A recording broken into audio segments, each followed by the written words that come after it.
हो जाएगा ना? हो जाएगा ना? मैं बाल्टी ले लूँ?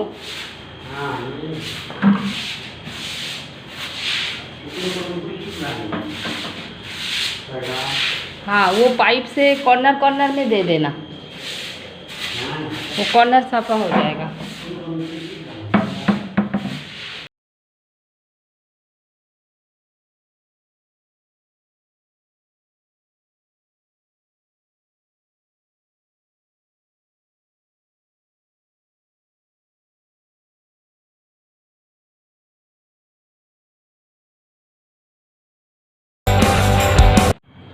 ধোয়াতে গিয়ে পুরো ঘর জলজলে হয়ে গেছে, জল কাদা ভর্তি। এখন এইগুলো আমাকে করতে হবে।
ওই যে, আরে না, তলায় আরও হবে, মানে একের ওপর এক রেখেছে বলে তোমার তিনটে মনে হচ্ছে।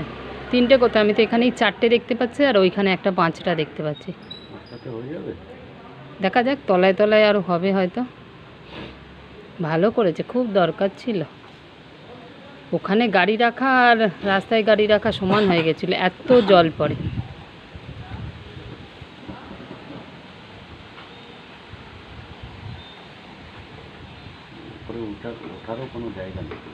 সে ওরা বুঝে নেবে, সব জায়গায় তো এরকম শেড বানাতে কি ওটা সিঁড়ি থাকে?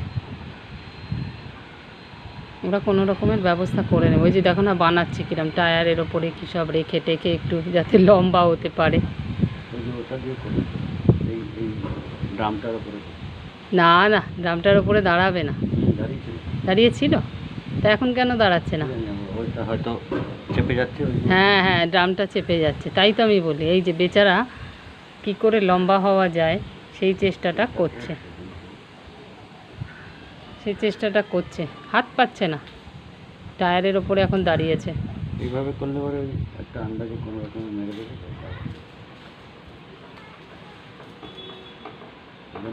মিস্ত্রিদের সামনে দাঁড়াতে হয়, কি লাগবে না লাগবে নিজে চিন্তা করে, তাহলে জিনিসটা ভালো হয়। তাই তো, ওরাও দেখছে কেউ নেই, পয়সা পেয়ে যাব, ব্যাস। বাড়িওয়ালাও এখানকার বটে। হ্যাঁ, ওরা তো নিজেরা দাঁড়িয়ে থেকে করিয়েছে না, সুন্দর হয়েছে, ফিনিশিং সুন্দর, জিনিস সুন্দর। আর এখানে ল্যান্ডলর্ড বলিহারি, তোর তো পয়সা যাচ্ছে, তুই একটু এসে দাঁড়া, তাহলে তো জিনিসটা ভালো হয়। এইটাই যদি দুদিন বাদে খারাপ হয়, আবার তোকে পয়সা খরচা করে করতে হবে।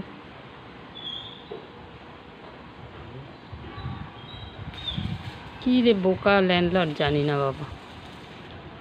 চারটে বাড়ি, সেটাই হিন্দু কলোনি, তারপরে দোকান, পৈতৃক তো পয়সা আছে সবই। চারটে বাড়িও তো পৈতৃকে পয়সা, নিজেদের বাড়ি, জমি জমা, হ্যাঁ সব বাবারই।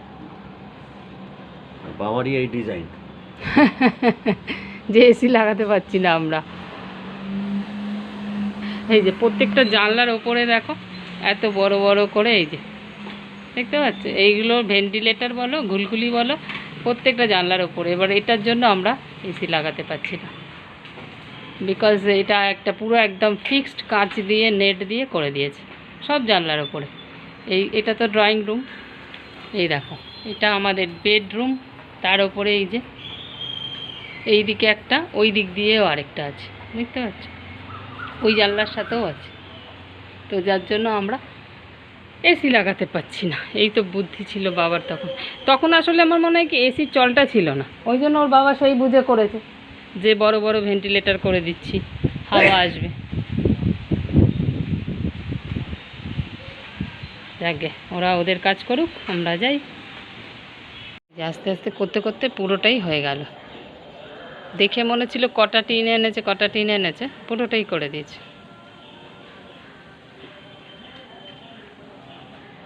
আচ্ছা, ও এটা রিফ্লেক্ট করলে একদম চোখে লাগছে। হ্যাঁ এখনই তাই, এখন রোদ নেই তাতেই কিরম একদম চোখ ধাঁধিয়ে যাচ্ছে। না নীলগুলোতে তো, হ্যাঁ ওই নীলগুলো, তারপরে এই যে এরাও যে করেছে নীল, এগুলোতে এত চোখ ধাঁধাবে না, আসলে রিফ্লেক্ট করবে না। এটা তো টিনের কালার, তবে কদিন বাদে আবার ফ্যাকাশে হয়ে যাবে। এই যে আমাদের এইটার মতো, এটা যেমন চকচক করতো, ফ্যাকাশে হয়ে গেছে। বুঝছো, বাপরে দূর পরে এখানে দাঁড়ালে না চোখ একদম ধাঁধিয়ে যাবে। Hi guys, good morning and welcome back to my channel. তো আশা করি সবাই নিশ্চয়ই ভালো আছো, আমিও ভালো আছি। দেখতেই পেলে আমার সকালটা কীভাবে শুরু হলো। যেদিন যেদিন সিঁড়ি ধুতে আসে সেদিন আমার প্রচণ্ড খাটনি হয়, কেননা জল টেনে টেনে দেওয়া। আজকে আবার সিঁড়িও দিয়েছিলাম, তেমনি একটু ওপরে ঝুলটুলগুলো ঝাড়লো সিঁড়িতে উঠে, সেই জন্য তো ওর সাথে একটু খাটলে কি কাজটাও ভালো হবে। বাড়িঘর পরিষ্কার রাখতে গেলে তো খাটতেই হয়, তো কি আর করা যাবে, এটাই হলো। আর আমাদের এখানে তো এত বৃষ্টি শেড, মানে গ্যারেজের ওপরে শেড লাগিয়েও কিছু করতে পারছে না, মাঝে মাঝে এই ফেটে যাচ্ছে, ফেটে জল পড়ছে, এত জোরে জোরে বৃষ্টি, তার আওয়াজ, সারাদিন বৃষ্টি আর তার সাথে হাওয়া। তো যাই হোক, সেই জন্য চালগুলো আজকে মানে ওপরে টিনের শেডগুলো গ্যারেজের আবার লাগাচ্ছে, সেটা তোমাদের দেখালাম একটুখানি, ওই জন্য শেয়ার করলাম। আবার তাহলে শেডটা ভালো হয়ে যাবে নতুনের মতো। যাকে তো এখন কিচেনে চলে এসেছি, আজকে একটা রেসিপি বানাবো। এই রেসিপিটা আমার এক বৌদি আমাকে রিকোয়েস্ট করেছে, তো বলেছে একটু ওটা দেখাস। তো চলো তাহলে সেই রেসিপিটা বানাই, বৌদির সাথে সাথে তোমরাও দেখে নেবে। দুধ ফুটিয়ে নিয়েছি, ফুটিয়ে নিয়ে একদম ফুটন্ত দুধ না, একটুখানি গ্যাসটা বন্ধ করে রেখেছি 5-7 মিনিট মতো।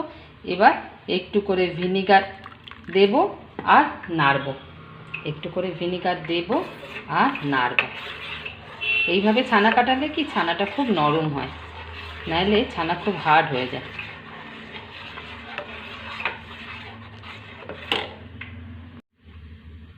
আবারও দিচ্ছি, একটু করে দেব আর নাড়ব।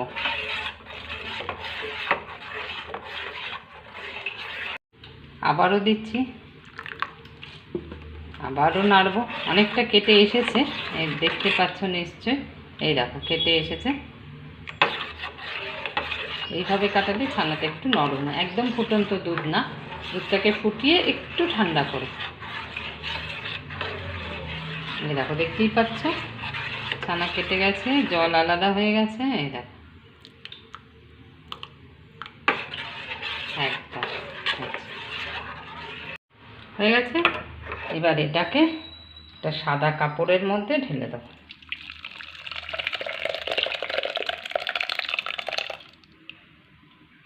হয়ে গেল।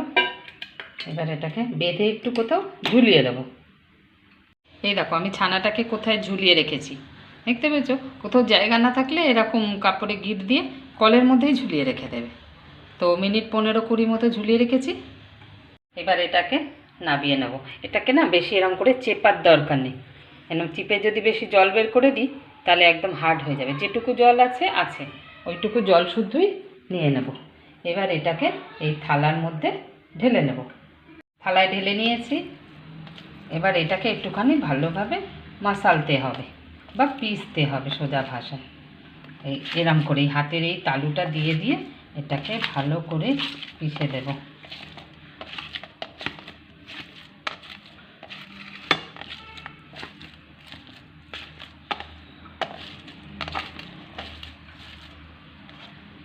একটু পিষে নিয়েছি।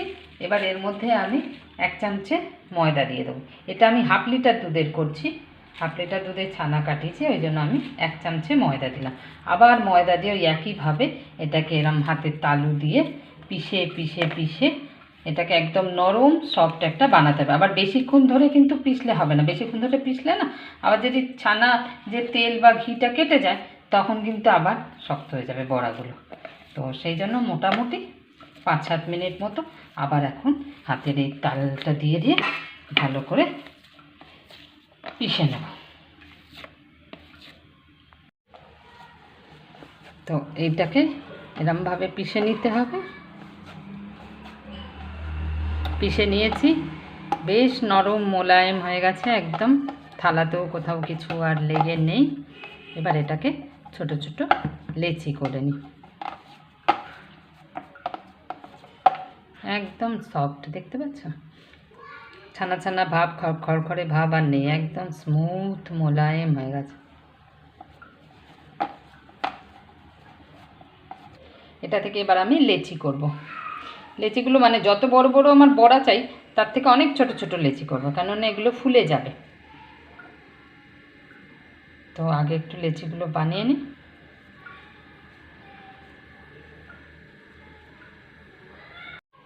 লেচি করে নিয়েছি, মোটামুটি আমার 14টা মতো লেচি হয়েছে 1/2 লিটার দুধ থেকে। এবার দুধের ওপরে ডিপেন্ড করে যার যেখানে যেরম দুধ। এবার আমার এখানে তো দুধ খুব ভালো, আমি এই দুধটা থেকে সরও তুলে নিয়েছি। সর তুলে নেওয়ার পরেও আমার এখানে এই দুধটা এতই ঘন। যাকে কথা বলতে বলতে এই দেখো একটা করে এর মধ্যে একটা মাঝখানে একটা কিশমিশ দিয়ে দিলাম।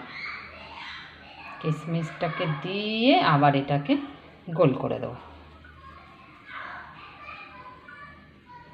গোল করে দিয়ে রেখে দিলাম। আরেকটা দেখাচ্ছি এরম করে, মধ্যে একটা কিশমিশ নিয়েছি। হাতে তেল দেখছো কত তেল চকচক করছে হাতটা, কিন্তু তেল দিইনি আলাদা করে, ছানারই তেল মানে ঘি। এটাতে একবার সর তুলে নিয়েছি তারপরও এত ঘি। আর সর না তুললে কি হতো। এরম করে প্রত্যেক কটা ছানার বল বানিয়ে নেব। আর মাঝখানে যদি এই কিশমিশটা না দাও না তাহলে কিন্তু বড়াটা শক্ত হওয়ার চান্স থাকে। এই কিশমিশটা দিলে শক্ত হওয়ার চান্স থাকে না। কিশমিশ যদি না থাকে কিশমিশের জায়গায় কাজুও দিয়ে দিতে পারো। এরম করে সব বলগুলো আমি বানিয়ে নেব। সবগুলোর ভেতরে কিশমিশ দিয়ে বল বানিয়ে নিয়েছি। এবার এগুলো তেলে ভাজবো। রিফাইন অয়েল দিয়ে দিয়েছি, সর্ষের তেলও ভাজা যেতে পারত, আমি সাদা তেলে দিলাম। এবার এদের দিয়ে দিই, সর্ষের তেলেও ভাজা যেতে পারে, দিয়ে দিলাম। ভাজি এটাতে, বাট সবজি করবো ওটাতে। দেখো দেওয়ার সাথে সাথে কত বড় বড় হয়ে যাচ্ছে।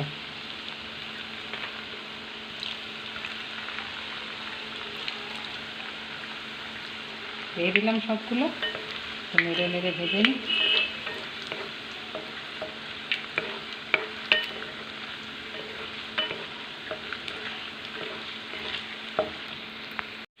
যে লাল করে সব ভাজা হয়ে গেছে, এরকমভাবে ঘুরিয়ে ঘুরিয়ে দিলে কি চারিদিকটা সমান কালার হয়ে যাবে। এবার এগুলোকে তুলে নিই।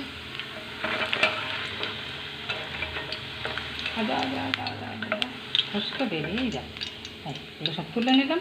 তেল তুলে নিয়ে কড়াইতে সর্ষের তেল দিয়ে দিয়েছি। সর্ষের তেলটা খুব গরম হয়ে গেছে। এবার ওর মধ্যে জিরে আর তেজপাতা দিয়ে দেবো। তেজপাতাটা হয়ে গেছে, গন্ধ বেরিয়ে গেছে। এবার এর মধ্যে আদা আর টমেটো বেটে রেখেছি সেটা দিয়ে দেবো। আদাটা কষে নিই। আর এদিকে একটু প্যানে তেল দিয়ে দিয়েছি। এই তেলের মধ্যে একটু আলুটা ভেজে নেবো, কেননা একটু আলু দেবো। তো এই আলুটা ধুয়ে রেখে তেল ছাড়া ছাড়া হয়ে গেছে, মোটামুটি কষা হয়ে গেছে। এবারে এই সময় একটু চিনি দিয়ে দিচ্ছি।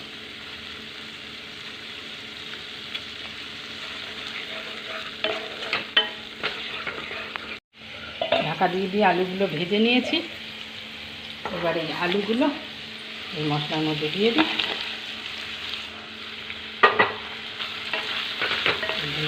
মশলার সাথে আলুগুলো কষিয়ে নিই।